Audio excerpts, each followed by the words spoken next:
All Out was AEW's fourth show. The show took place in Chicago, Illinois, from the Sears Center, the same place that hosted Allin, which was really the launching pad for AEW. So we start off on the pre-show, and on the pre-show you have the Casino Battle Royal. This time it's a women's one, and they do a gimmick here in which there's these three sets of cards. If you get one of the cards, you're the first batch, then the second batch, then the third batch, and then you have the final Joker card, who's the last one to come out. And overall, I thought the first half of the Battle Royal was really good, and it seemed as though it was designed to get Nyla Rose over. So the first group was the clubs, which was Shalandra, Royale, Leva Bates, Fabi Apache, and Priscilla Kelly. Yes, that Priscilla Kelly, Nyla Rose eliminates everyone. Then you had your diamonds, which were the gorgeous Penelope Ford, who is smoking hot. They should do more with her, but Nyla Rose eliminated her quickly. They had Shazza McKenzie, Britt Baker eliminated her. Sadie Gibbs was eliminated by Bria Priestley. Big Swall eliminated by Nyla Rose, and of course you had Britt Baker, who was eliminated later in the match. You had both Bria Priestley and Nyla Rose teamed up to eliminate Britt Baker in the match. That's how the match ended. You also had Tenille Dashwood make an appearance. She was eliminated by Awesome Kong. I'm happy to see Tenille, but it didn't make sense to have her long in the match because I don't think she's with AEW. She's with Impact, so you can't really do too much with her. Eva Lise, who I like a lot, she's from Tough Enough several years ago. She was eliminated by Britt Baker. Brandy Rhodes was taken out by Britt Baker and Allie, so Allie got her revenge on Brandy after she lost her at Fight for the Fallen. You had Bria Priestley, Sadie Gibbs, and ODB all taken out by Awesome Kong. Ali was eliminated by Nyla Rose. Ali, I think, can be a star. I think they have something with her, but they need to build her up a little bit more. She definitely has that likability girl next door features to her.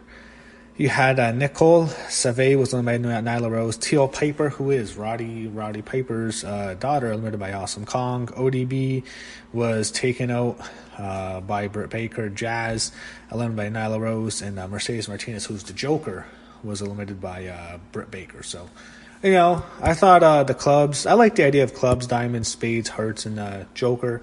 Worked well. It was a neat concept. They want Nyla Rose over. They're going to pressure.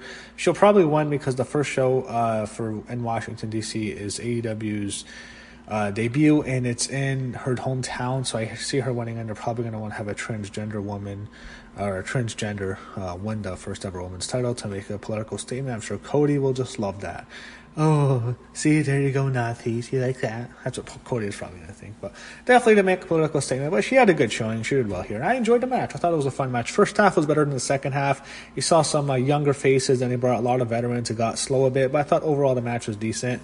Then after that, you go to a tag team match. So next match was Private Party, Isiah Kennedy and Marq against Angélico and Jack Evans. Hell of a match. Wasn't paying much attention into it. The problem with the AEW and their pay-per-views is the battle royals are always fun. This is the same thing that happened at Double or Nothing. And then you have a tag match. I don't really care much. It's a pre-show tag team match. You know what I mean? It's hard to really care because it's a meaningless match. I don't think this really needs to be on the show. I think you only need the pre-show battle royal. I think that I like the women's battle royal. It was a fun match. This was a very good match. It was hard to get into because it didn't really mean as much. But Private Party wins. You knew they were going to win after the match. Angélico and Jack Evans fight. Private Party fights back and they celebrate. Good match. Now we go backstage. They go to this weird promo actually before they go backstage. I don't know who it was for, but it was strange. Then you go backstage, and MJF is looking at this sexy interview's tits. This chick, he's just staring at her. It was funny. Then he just says he wants to be with Cody for the match and be at ringside with him. I don't know who that woman's name is, but yeah, she's really good looking. Go back to the arena. JR makes his entrance for the big show, and he's probably happy he gets to do All Out because the Sooners play on Sunday night, so he gets to go back and watch the Sooners. And that's his theme music. It's the Oklahoma Sooners theme. So the three announcers, you have Excalibur, JR, and Golden Boy, and they just preview some of the matches. They go to a lot of fan shots, and eventually the main card starts. We'll see if All Out is as good as All In. All Out begins with a local Chicago choir who were all young singing the national anthem. And the one thing I liked is one of them started singing one verse, and then after each verse, each of them would all join on until all of them are singing. I thought the young kids did a good job doing the national anthem. So we start off with a hot 6-man tag match. It's how you really start shows off. It's a good way to get the crowd into it. SCU is the best opening act you can ask for. It was them against Jungle Boy, Luchasaurus, and Marko Stunt. So SCU comes out first. Christopher Daniels, Frankie, Kazarian, Scropio, Sky, and the match they had with their opponents was a very good opening match. A lot of fun. A lot of big 6-man tag matches. You had some dives. You had a lot of the tag team stunts that they do, the double jointed moves. You did have a Canadian Destroyer. I get annoyed with AEW. I think they just do that move too much. But it was a very hot match. Crowd liked it. They like SCU. But the one thing I noticed was really good is they really are going to get behind this trio of Jungle Boy, Marko, and Luchasaurus. The fact that the crowds turned on the SCU, they weren't booing them, but they turned towards the other three was a good sign, because I really think they're going to push Jungle Boy as a star. I think Jungle Boy can be a star. I think those three have a cool thing, the whole dinosaur gimmick. It can get really over, and I think that's a very strong sign for AEW. The fact that those three are getting over. The fact that you have a hardcore fans who love Daniels, love Kazarian, love Sky, the fact that they were more into the other three in the match is definitely a good sign for them. So overall, I thought it was a very good opener. Really enjoyed it. And SCU with the victory, as expected. And they looked a bit surprised they were getting booed at the end. Next, you go to the match that I don't think anyone expected to be on this early. It's been a whole disaster of what has happened for this match. It was originally going to be Kenny Omega and Jon Moxley. Of course, Jon Moxley gets injured. He has to pull out of the show. He's pissed off. They get Pac, and Pac was originally going to face Adam Hangman Page at AEW Double or Nothing back in May, but of course they couldn't agree to a finish. I think for sure Page was going to win because he's fighting for the title here, so I think it was mostly Pac just wouldn't lose to Page. And Pac gets an opportunity here. He faces Kenny Omega. It's a good replacement, not better than Moxley.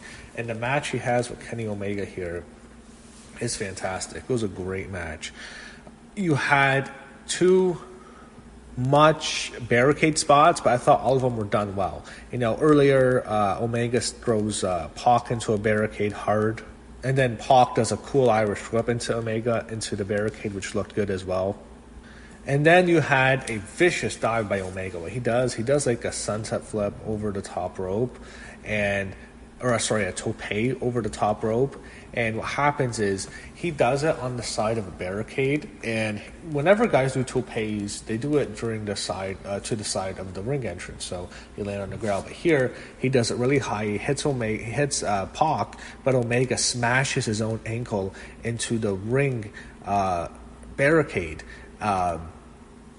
And it looked painful. Like, he smashes it, you can hear the crack, and he hits his head too. It looked brutal. I don't see why they have to be so vicious here and so dangerous, but it did not look good, and that's how he hurt his ankle early. And then you had a similar one by Pac, and he does a moonsault from the top rope, and it's again on the side of a barricade. So he hits it, and he hits a moonsault, and it looked worse for Pac. His leg smashes into the barricade. It looked painful as fuck. I was not a fan of it. I thought it was a bit too dangerous, but it did not look. It looked so unpleasant and so brutal and so painful. It was just brutal. It was another one by Pac, and it looked good too. You had Pac hit his black arrow. That's not similar to the red arrow he used to do in WWE as a finisher, but he hits a black arrow and Omega kicked out.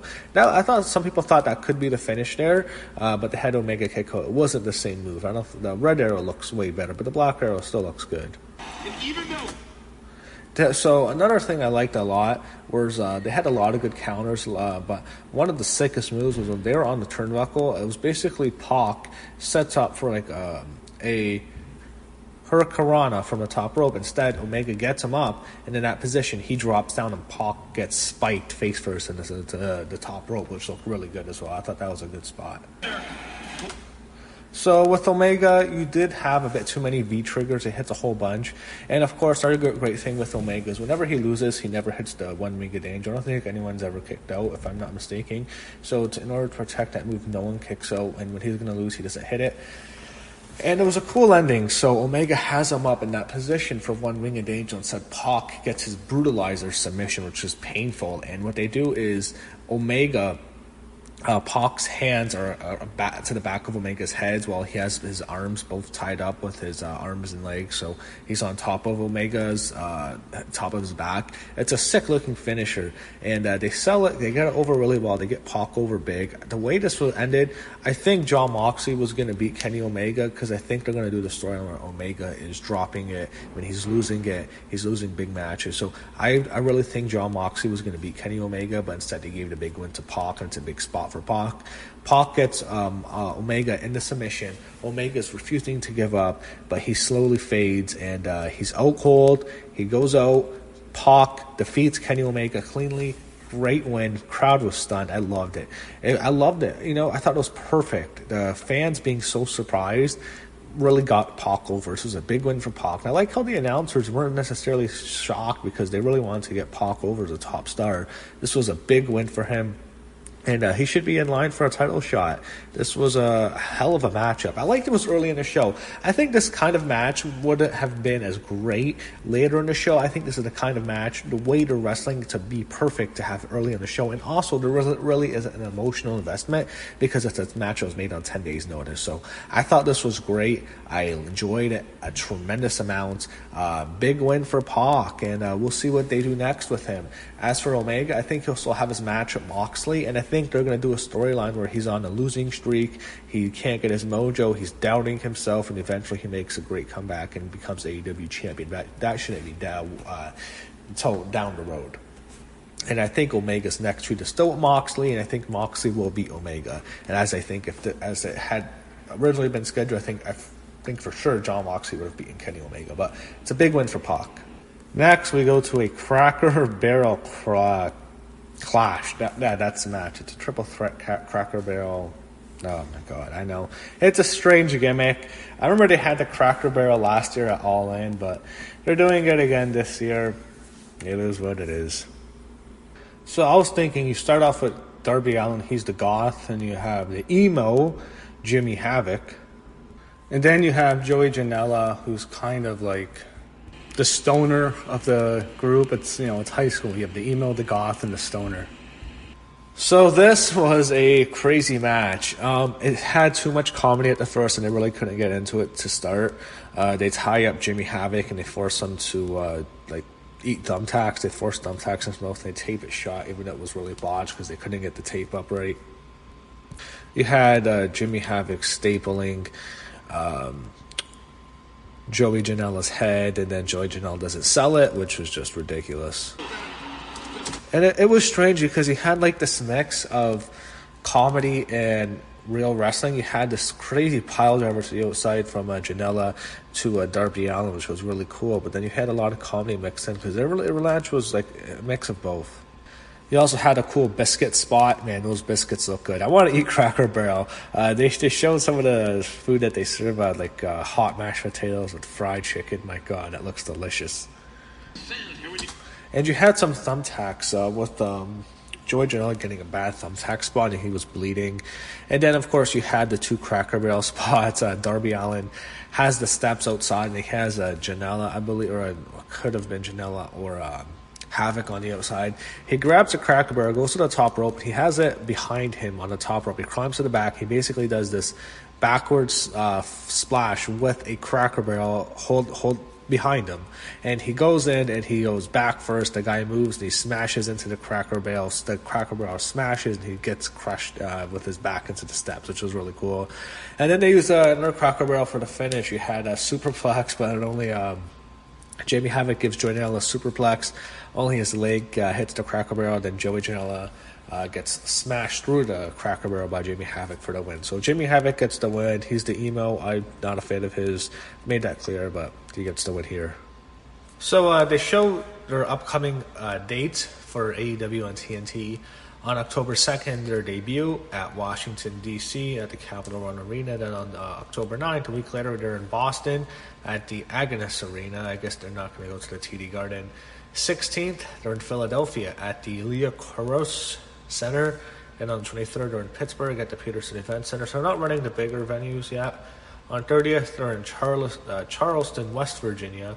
And then on November 27th, they're back in the Sears Center for Chicago. So it's basically their third show. All In wasn't necessarily AEW yet, but it really was a big show, that launched it. And you have All Out, and now you have a TV show on the 27th of November. There's a hilarious meme that it says the Graveyard Dogs on one side with Undertaker Roman Reigns on the next side. It shows Vince McMahon with a giant good shit meme. That was hilarious. They need to bring more meme signs to wrestling. That would make it better. Next, you have a number one contenders match for a first round bye in the new tag team tournament. You have the Best Friends against the Dark Order. Don't really care much for this match, to be honest. Not that into this match. It is what it is. I'm watching it. It's okay. It's fine. Just I don't think this really needs to be this late in the show. It's hard when you you format a card when you have a match like Kenny Omega and Pac on the second match. Like no one's gonna really care about anything else until you get to the main to the bigger matches. But that's how they formatted the card here. So the end of the match was you had the Dark Order, the Crawlers. They came and they attacked Beretta, and Taylor ends up getting hit with the fatality, so the Dark Order gets the win, and they had to get a first round bye in the tag team tournament. So they had this thing with the Dark Order. They were beating down Beretta and Taylor, and then all of a sudden the lights go out, and it's Orange Cassidy. He comes up, he has his hands in his pocket with the shades on. He does a dive with his hands in his pockets out to the outside onto the Dark Order, takes him out, and he embraces with Chuck Taylor and Trent Beretta after the match. Next, we're going to a match I've been looking forward to a lot. It's Hikaru Shida against Riho, and I'm sure they're going to have a hell of a matchup here. So the winner will face Nyla Rose in Washington, D.C. on AEW's TNT debut. Winner becomes the first ever AEW Women's Champion. Riho's a great babyface. One spot that was funny early in the match is you have this guy with this giant foam finger, and Hikaru Shida, she's high-fiving people. I'm not sure if she's a babyface for her, but she's high-fiving people. And this guy has a foam finger. She high-fives him too hard, and the finger goes flying off to the ground, and the guy starts flipping out. It was actually really funny. And in the end, they had a really good matchup. Riho gets the win with a 3 count. I have to say, Hikaru Shida looks fantastic. She's smoking hot. But they gave the win to Riho. The ending, they had some botches, some sloppiness, but I thought they had a really good women's match. I enjoyed it overall. The crowd got into it near the end. So, how they go about this, I would have gone with Shida. I think she could have been the better choice because she has more of a look of a real champion. And Riho is really good, but she's so small. She's 98 pounds. She's tiny. She has the underdog babyface appeal to her, but the thing is, I think for sure Nyla Rose is winning because it just wouldn't make sense to put the title on Riho. Why do you want Riho as your first champion? She is someone who you have to build up. She is an underdog babyface champion. She is the young 20. She's 22 years old. She has so much time to work and to, get over. But I just feel like when you have her win the belt in her first match, there's nowhere to go but down, and she won't have that babyface build-up underdog feel to her anymore. The problem with giving the title to her is it doesn't make sense, and that's why I'm upset, because I think for sure Nyla Rose is going to be the first women's champion, and it's a transgender. It's it's a political statement. Obviously, it's going to be in Washington D.C., so it's going to be a political statement of giving the first ever AEW Women's Championship to a man, a transgender who's a female. So it is what it is. It's their decision. It's not, horrible. I'm not furious about it, but I really think Nyla Rose is going to win. It's in Washington, D.C., her hometown. I don't think it makes much sense just have Riho as your first champ because she's more of an underdog face. I would have liked Shida because I think she could have been a great first champion. She has a great look to her. She looks like a champ. Looks like $1 million. She's hot. She's great in the ring. She has a physique to her, but they went with Riho, and I think for sure, I like Riho, but I think for sure Nyla Rose is winning. Next, the announcers preview Cody against Shawn Spears. We're going back to the chair shot, and that is our next match. We had a good video package, And Shawn Spears has an interesting entrance. He has a hood over his head and he's sitting on a chair. He comes out, and then Tully Blanchard comes out separately. He's in his corner, and Cody has a strange entrance. You have Brandy Rhodes dressed up in all silver, walking a dog. You have DDP behind her, and then you have MJF, and the three of them come out with Cody, who makes his big entrance. He has a big entrance where he comes up under the stage. I guess he's going to be like Triple H, where he has all the big entrances on the big shows. The three accompany him. We'll see who he chooses. He chooses MJF. That was a surprise. So in this match, the story is, almost said Tessa. Tully keeps getting involved in the match. And it's interesting because Shawn Spears is a heel, but he's being good. Like, he's not getting involved. Tully's the one getting involved. He's constantly making problems. He grabbed Cody early, allowed Shawn Spears to him with a low blow. There was a belt spot. Earl Hebner's being the old Earl Hebner, getting in your face. Shawn Spears beat him with the belt. And then they had some interaction on the outside. Big slam onto the ramps. Cody's starting to take advantage. He has Shawn Spears pinned again, but Tully Blanchard gets on the apron, distracting the referee, not allowing him to count the three. Then finally, MJF gets involved, but Shawn Spears hits him with a kick to the face. And then you had the big holy shit moment. Arn Anderson comes out of nowhere. I guess he's with AEW now, and he delivers a spine buster to Shawn Spears. I liked how the match ends. Cody grabs a chair ready to get revenge on Shawn Spears, but instead he throws it back. Shawn Spears catches it, and he does a disaster kick into the chair, kicking it back into Shawn Spears' face. Crossroads for the 3 count. After the match, they teased MJF might turn on Cody. That'll happen eventually, but they didn't need to do it now. They can build up to that in a few months, but that match will happen soon too. Also, for Shawn Spears, I forgot to mention, he got married to Peyton Royce. He's a very lucky guy last weekend, so congratulations to Shawn Spears and Peyton Royce. So, for the Young Bucks Lucha Bros match, Young Bucks come out mocking the Lucha Bros with their entrance. It was pretty good. So he had some good spots early. One of my favorites was the Lucha Bros go for a double suicide dive. The Young Bucks throw a ladder and smash them both. And then probably one of the best parts is there's a ladder set up on the outside, and Rey Fenix does a springboard move. It looks like he's going to jump off, but the ladder's in front of him, so he uses the ladder to elevate himself above the ladder and do a senton onto the Young Bucks and Pentagon, taking everyone out. That was really good. Major holy shit moment is, it's funny. One of the Young Bucks and one of the Lucha Bros are on the apron, and then the Lucha Bro and the other Young Buck are in the ring, and they both do double spears onto their opponents, and they smash through 2 tables on the outside. That was a great spot. You saw a crazy spot with one of the Young Bucks. A ladder's in the corner. He does like the Shawn Benjamin run, but he does a springboard and does a moonsault onto the Lucha Bro. That was nuts. Watching this match, there's so much action, but I like how everything is done with the ladders. It seems like they're involved with everything, even though they're using a lot of springboard too. They're especially involving the ladders and everything, making the gimmick over. You saw some really crazy stuff with the ladder, a really crazy senton over the ladder by one of the Young Bucks, and then you saw the Lucha Bro give a vicious Canadian Destroyer, basically a springboard, using the rope above the ladder, in between the ladder, and then onto the Young Buck, and delivering a vicious Canadian Destroyer. It's hard to explain. It looked really nasty. This was just the craziest part. Pentagon gives one of the Young Bucks, they're on top of a ladder, it's in the corner, and Pentagon does a flip pile driver off the top of the ladder through a table. It was fucking vicious, man. It's like, how many times are we going to see the Canadian Destroyer? I think they're overusing it, but that looked fucking scary. I don't know, man. That's just too dangerous. This is ridiculous. There's another cool spot. You have one of the Young Bucks and one of the Lucha Bros on a table on the outside, and then the other 2 members of the team, they both climb up ladders. The Young Bucks ladder was a lot higher than the Lucha was, but they point to each other, and they both do splashes through the table. This match is fucking insane. This is awesome. This is one of the best matches of the year. I love this thing. Oh, there was a vicious spot with Nick Jackson. They basically set up the 2 tables on the outside. They didn't do the big tower. Usually they used to have 4 stacked tables. It'd be 2 on the bottom, 2 on the top. But they had 2 on the bottom. That's it.